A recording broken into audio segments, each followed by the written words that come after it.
J'ai souvent comparé le canton du Valais à une feuille de vigne. On a ici une très belle feuille avec la partie verte qui s'appelle le limbe et cette petite tige qui s'appelle le pétiole. On a ici à une extrémité du pétiole le bouvray et à l'autre le coude de Martigny. Et en fait, toute l'analogie avec le canton, elle commence ici, le long de cette nervure principale qui représente le Rhône. Donc si vous longez le Rhône, que vous regardez à gauche, à droite, qu'est-ce que vous voyez? Eh bien, vous voyez une succession de vallées latérales qui sont, elles, représentées par ces nervures secondaires. Ces nervures secondaires, ces vallées latérales, sont toutes ponctuées par un trésor, par une petite pépite que je vous invite à découvrir dans mon livre « Le Valais à vélo ». En 2019, lors de mon voyage à travers les Alpes de la Slovénie à l'Italie, j'ai traversé le canton du Valais, donc je suis arrivé par le col de la Fourca pour ensuite rejoindre l'Italie, par le col du Grand Saint-Bernard, et j'étais un petit peu frustré de ne pas pouvoir découvrir ou redécouvrir ces vallées latérales. Et j'ai eu cette prise de conscience, je me suis dit, tiens, si l'envie te prend de publier un deuxième livre, eh bien, il sera consacré au Valais à vélo. Dans ce livre, on trouve 31 itinéraires qui couvrent plus de 2300 km du canton et environ 75 000 mètres de dénivelé. Et pour ces itinéraires, justement, je me suis basé sur les conseils des cyclistes locaux qui ont su corriger ou me proposer des variantes afin que les itinéraires soient beaucoup plus intéressants et surtout à l'abri de la circulation. Sur tous les itinéraires qu'on propose, il y a d'innombrables destinations. C'est très difficile de dire laquelle est la plus belle parce que je pense que ça dépend avant tout de critères très personnels et puis que chaque personne a une destination favorite différente. Ma destination favorite, je pense que c'est Émotion.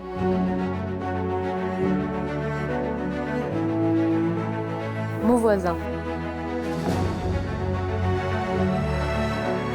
La Croix de Cœur. Chibo. Sanetch.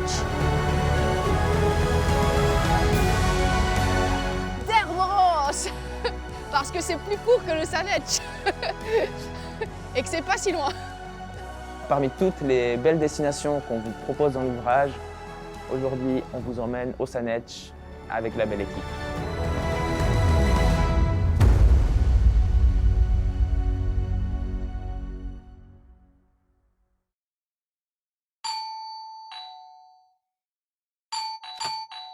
Allô, c'est Midi. Bonjour, mais en retard. Salut.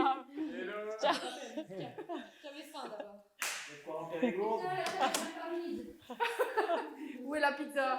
On nous a parlé de pizza. Oh mon Dieu, c'est maillot. Avec les copines et les copains, on s'est donné rendez-vous à la maison pour boire un petit café et manger un morceau. Et là, les cyclistes qui nous accompagnent sur cette journée ont pu choisir des maillots. Donc il faut savoir que la photographie est vraiment au cœur du projet. Moi, je compte environ 1 heure de vélo pour 1 heure de photographie, donc ça prolonge considérablement les sorties. Et c'est important quand même d'être bien habillé, d'avoir des habits qui se démarquent. Et j'aime bien jouer avec cette complémentarité des couleurs. Par exemple, à Cleuson, on a ce fameux bleu de Cleuson hypnotisant. Donc, dans ce cas-là, je proposerais peut-être à un cycliste de porter un maillot jaune pour qu'il puisse se détacher du décor. Il n'y a pas non plus des règles strictes, des règles définies, parce que l'arrière-plan change toujours. Et les gens, ils choisissaient un petit peu le maillot qu'ils voulaient. Je demandais juste à ce qu'ils portent des couleurs vives. Bon, quel maillot je choisis pour aujourd'hui? Tip top. Smoothie en plus. Ah, quand même. Pizza maison. C'est par la cuisinière en chef, Coralie.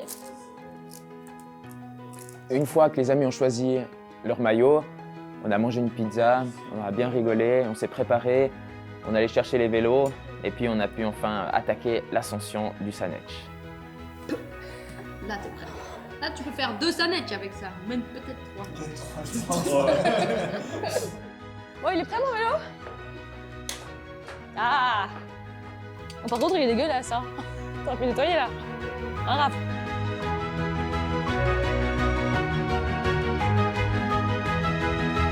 Oh là! Je transpire déjà.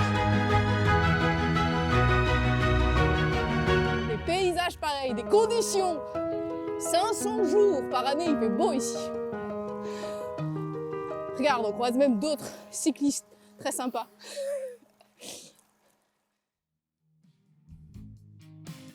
Avec cette équipe, aujourd'hui, on va au Sanetch.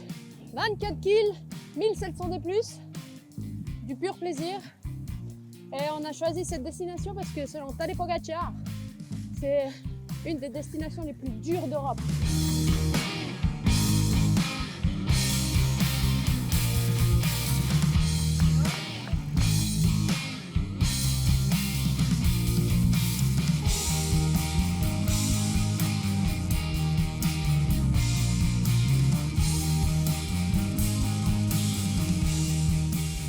Aujourd'hui, on roule direction le Sanetch avec les copains. Personnellement, j'aime bien rouler en groupe parce que finalement, c'est comme aller boire un café avec les copains, sauf que l'assise, effectivement, elle est un peu moins confortable, mais c'est le même principe, on discute, etc., etc. On se raconte nos vies. Donc c'est vraiment sympa comme ambiance. La deuxième chose aussi, quand on roule avec les copains, on s'adapte au rythme des autres, donc forcément, on roule un petit peu plus lentement parce qu'il faut pouvoir discuter et encore avoir le souffle pour discuter. Donc ça, c'est finalement très agréable aussi. Et puis, du point de vue de l'entraînement, c'est super juste de ralentir, donc c'est parfait finalement. On combine entraînement et plaisir, donc c'est parfait. Alors, aujourd'hui, c'est pas un jour ouf, hein. Parce que hier, j'ai déjà dû monter au Sanetch pour Nicolas Richaud. Il est monté comme un cochon. Aujourd'hui, les copines, elles m'attendent même pas. Elles me pètent dessus. C'est un peu comme le jour où Pogačar a craqué sur le Tour de France. Mais ça ira mieux demain. Évidemment. Là, c'est à 14.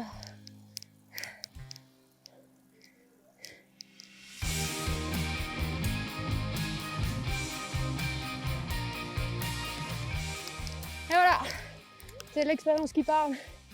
Ils sont partis trop vite. Des enfants, aucune tactique de sortie. C'est toujours un peu délicat de photographier des cyclistes en groupe. Je me sens toujours un petit peu gêné de leur demander de faire 10 000 fois un aller-retour parce que j'étais peut-être pas content de ma scène. Et en général, je suis entre 10 à 20 attaques pour faire des photos, donc je prends sur moi et puis j'ai besoin toujours de 5 minutes pour attaquer, pour prendre de l'avance, trouver un spot rapidement en fonction d'un élément qui aura attiré ma curiosité, de construire le cadrage avec cet élément et ensuite d'insérer les cyclistes dans ce cadrage. Et c'est toujours difficile parce qu'on ne sait pas vraiment où les cyclistes vont se positionner. Moi j'ai l'idée, mais souvent je leur demande de redescendre pour se positionner peut-être plus à gauche, plus à droite de la route. Et puis voilà, on passe toujours un bon moment, mais pour moi c'est stressant, c'est un petit peu comme du biathlon parce que je suis essoufflé, je suis à peine en place, que j'ai encore les pulsations à peut-être 170, 180 battements par minute, que je dois déjà appuyer en mode rafale sur le bouton. On leur fait une fois, Ah non, mais vraiment? vous montez Sérieux? l'un à côté des Non. autres. Je suis pas d'accord. I like a lulu.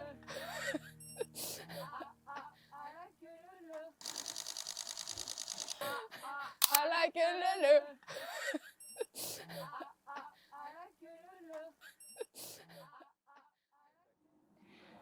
C'est rigolo parce que Nico, quand il fait ses photos, il court toujours à droite, à gauche. Il va dans les vignes, il monte sur un muret. Alors, il est toujours au taquet. Et après, des fois, il a un petit coup de mou, il est un peu plus fatigué. Puis là, c'est vrai qu'on a souvent l'habitude de mettre un peu de musique pour remonter un petit peu notre énergie. Puis on met ces musiques-là, puis ça nous fait un petit peu danser, on est motivé. Par contre, il faut faire attention avec les personnes avec qui on roule parce que quand on va avec Mathilde, alors elle s'en va. D'un coup, elle commence à accélérer sa cadence, elle est vraiment au taquet. On ne peut plus la suivre. Donc quand je suis avec Mathilde, j'ai plutôt tendance à baisser la musique ou mettre des musiques douces pour l'embêter. Comme ça, ça l'embête un petit peu puis elle ralentit. Petite démo.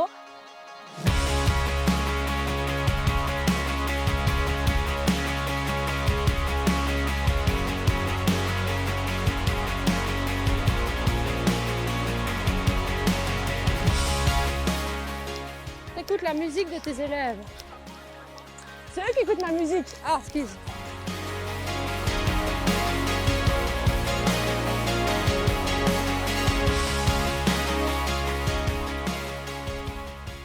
On est parti comme des balles, comme d'habitude. Mais ce Sanetch, il est ingrat. C'est 27 km, c'est ingrat. Et on a calé gentiment. Coralie elle nous a remis cette musique qui nous booste. Puis finalement, on est quand même arrivé avant Nicolas. Nicolas est forcément ses 10 000 excuses, comme d'hab, quoi. En arrivant gentiment au col, je commençais à sentir l'effort. Je pense que c'était ces attaques qui m'avaient un petit peu cramé. Puis j'en pouvais vraiment plus.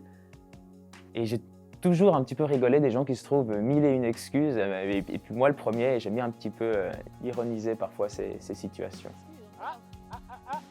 2 secondes. Alors, les excuses. Ah, j'ai trop bouffé la veille, j'ai fait une fringale, j'ai eu une course, je suis fatigué, je suis vieux, j'ai pas assez gonflé mes pneus, t'as un vélo meilleur que moi. Il y a toujours mille et une excuses et ça me fait rire, d'entendre les gens qui se trouvent toujours ces petites excuses. Quand tu arrives au col, au sommet du col, en fait, ce qui serait dommage, c'est de s'arrêter là parce que tu as un paysage juste merveilleux qui s'ouvre déjà là devant toi.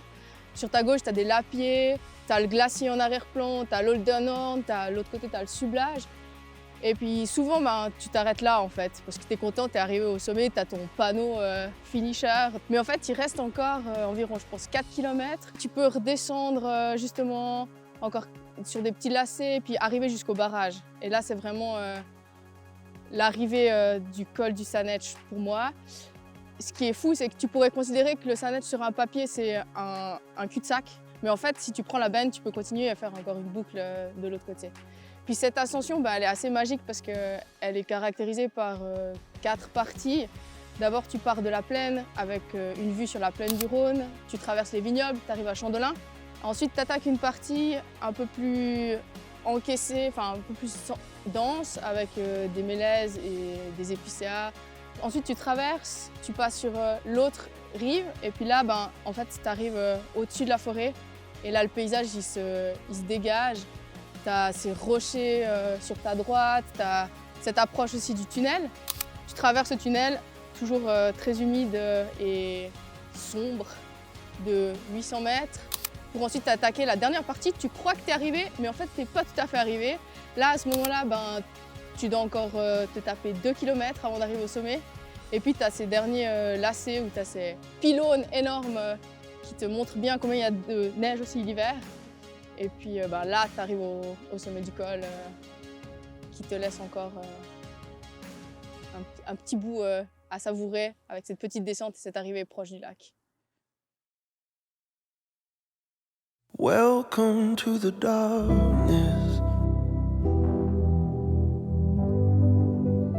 Fear will let you in. The root of all exclusion.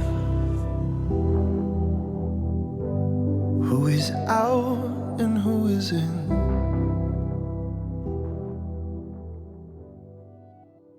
Alors c'est vrai que les sorties vélo, c'est toujours sympa. On est une bonne équipe, on s'entend bien. Mais après, il y a toujours un petit repas qui se fait. C'est souvent Virginie qui a l'idée de ces repas, parce que pour elle, une sortie vélo, il doit y avoir le repas qui suit. Et du coup, là, on a eu l'idée d'une petite fondue. Et c'est toujours sympa de se retrouver après avoir fait un grand effort, si je peux le dire. Malheureusement, Isaline, elle n'a pas pu venir à la sortie ce jour-là. Mais elle s'est rattrapée en nous apportant une bonne fondue le soir et en nous jouant un beau morceau d'accordéon. On a toujours plaisir à l'écouter. C'est ce petit côté montagnard qu'on aime bien.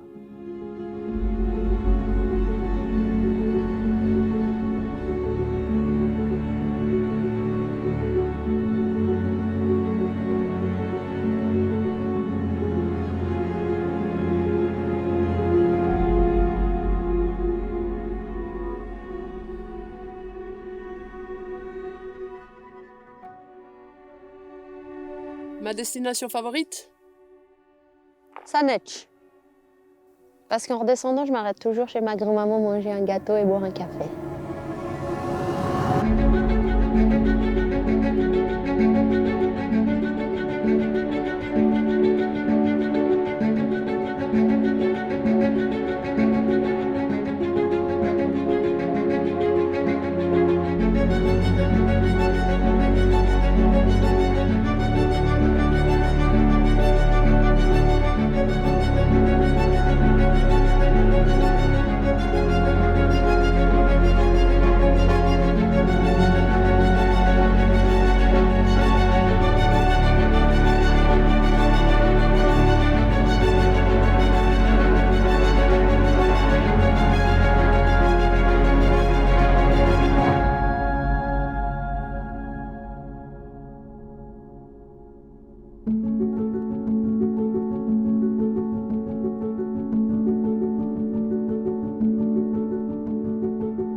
Que dire?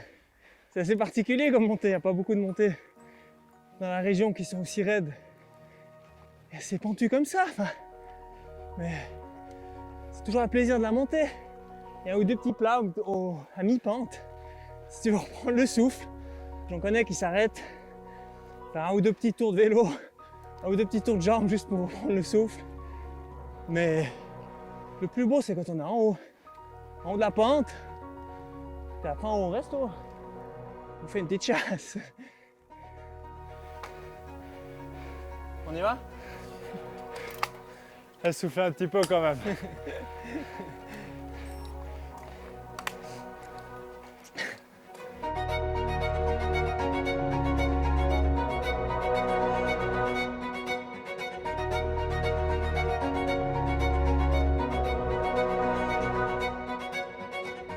Mes montées préférées, c'est jusqu'à Chibo.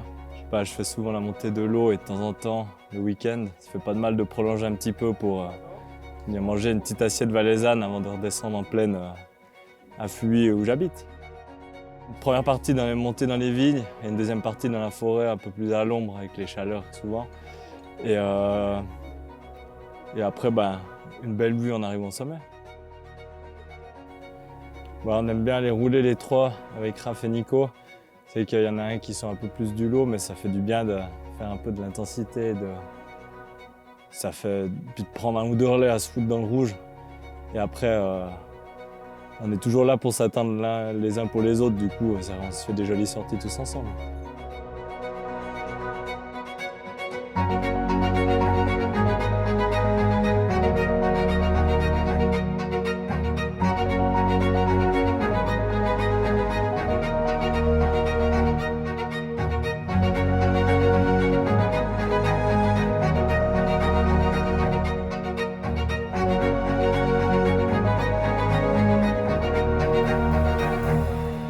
Comme en descente, Raph il est supérieur un peu par rapport à nous, même si parfois il y a deux, trois petites fausses notes dans un ou deux virages.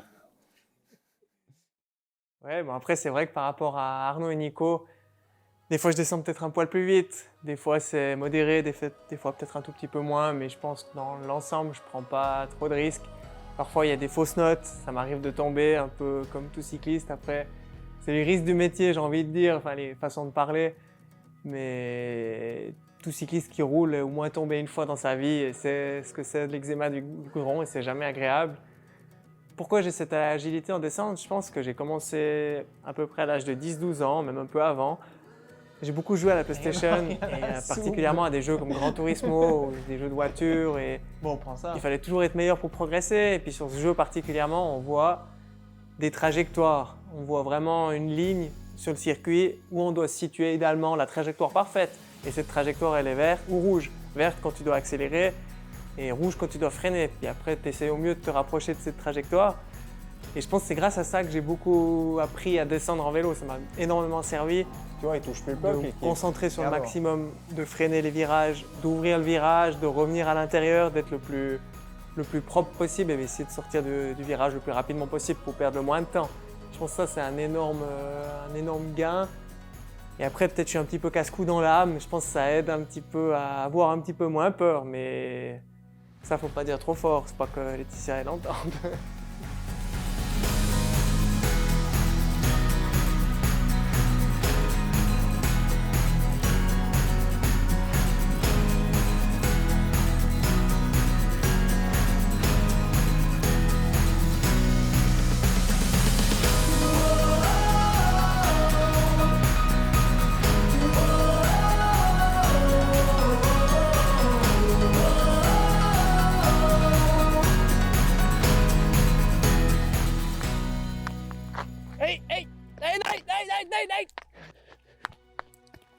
Même si on a tendance à se tirer la bourre avec Raphaël et Arnaud, c'est toujours plus facile de photographier une personne seule. Alors non seulement ces personnes sont flexibles, mais surtout, le plus important, c'est qu'il y a l'aspect de la créativité qui entre en jeu.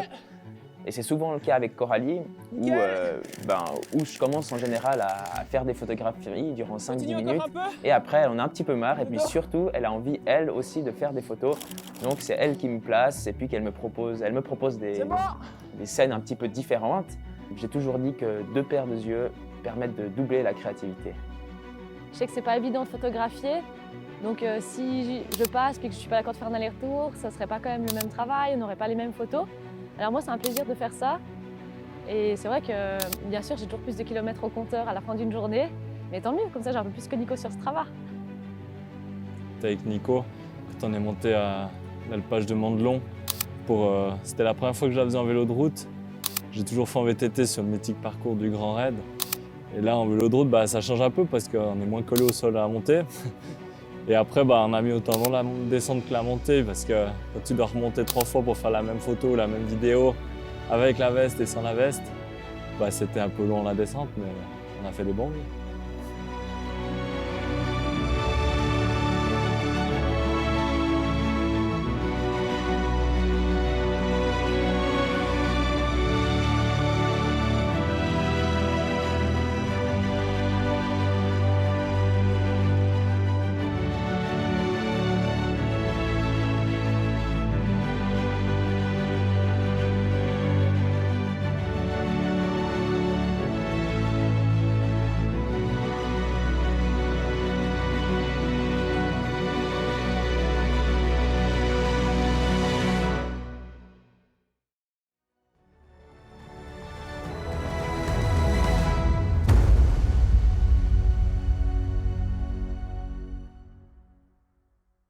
Quand on a envie de publier un beau livre ou un album photo, c'est toujours très délicat de choisir quelle sera l'image de la couverture. C'est un petit peu l'image qui doit représenter l'ouvrage ou l'album. Et j'avais dans mon cas un cahier de charge très précis avec notamment une route en premier plan, les montagnes enneigées avec peut-être un glacier en arrière-plan, comme c'est le cas ici, et surtout un barrage avec de l'eau sur lequel on voit l'eau en second plan, parce que c'est quand même caractéristique du canton, comme la plupart des vallées sont ponctuées par un barrage. Pour cette photo, je suis retourné 5 fois au col du Nufnel pour avoir les conditions idéales, et c'est la 5e fois justement que j'ai eu ces conditions. C'était pas forcément au coucher du soleil, mais plutôt en fin d'après-midi où j'avais vraiment cette lumière un petit peu latérale qui venait couronner ou bien qui venait illuminer le barrage. Et je suis très content de cette image parce qu'au-delà de la conception qui répondait à mon cahier de charge, eh bien c'est le plus haut col valaisan, le col du Nufnel est le plus haut col valaisan avec ce fameux parc éolien, parc énergétique de Gris en second plan. Alors dans ce livre, je pense qu'on a un ratio équivalent des photographies prises par drone et puis par l'appareil photo, donc des prises de vue aériennes et terrestres. Pour celle-ci, c'est une prise de vue terrestre. Et c'est vrai qu'avec le drone, on a toujours tendance à l'envoyer à des kilomètres et des kilomètres pour avoir une vue globale de tout le paysage. Mais je pense que les vues peut-être les plus insolites au drone, c'est des prises de vue qui sont finalement pas trop éloignées, peut-être à 20 mètres d'altitude et éloignées de 50 mètres, où on arrive à construire une image avec un premier plan, un sujet et un arrière-plan.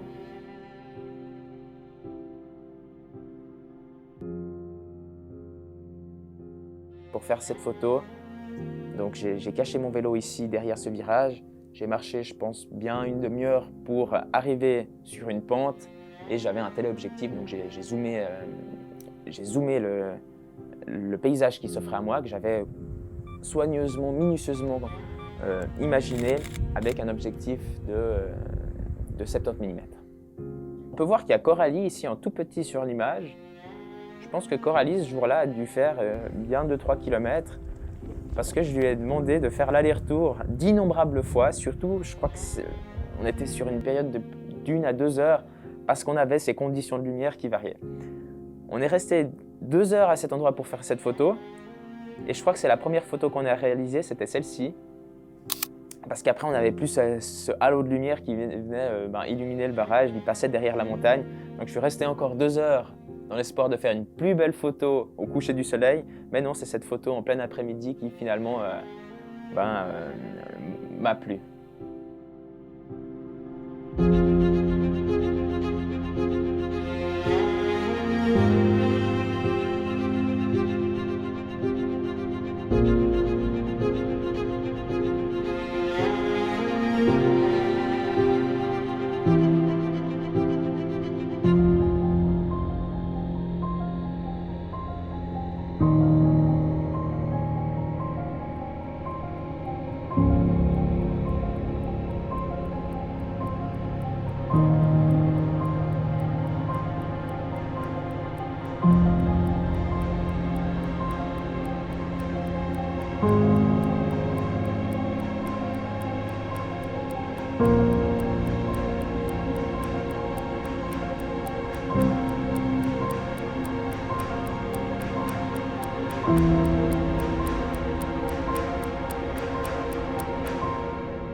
après plus de 30 000 clichés réalisés à travers les 4 saisons.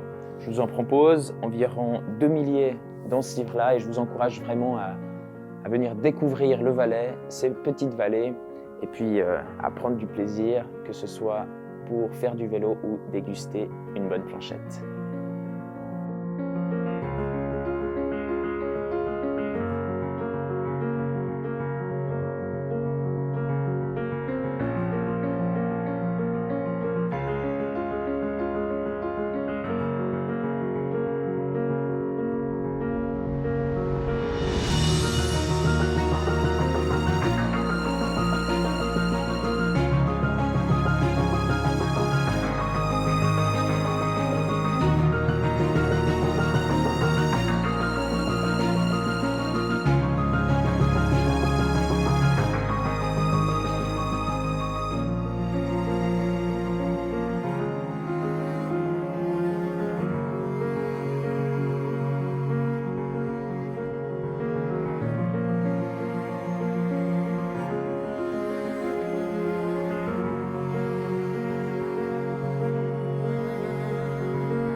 c'est des vaches d'airain.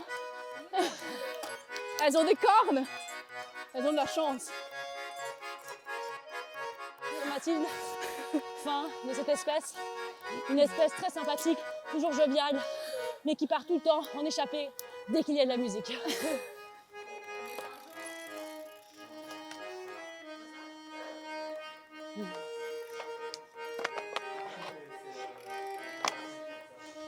La parade préférée, c'est Vendange.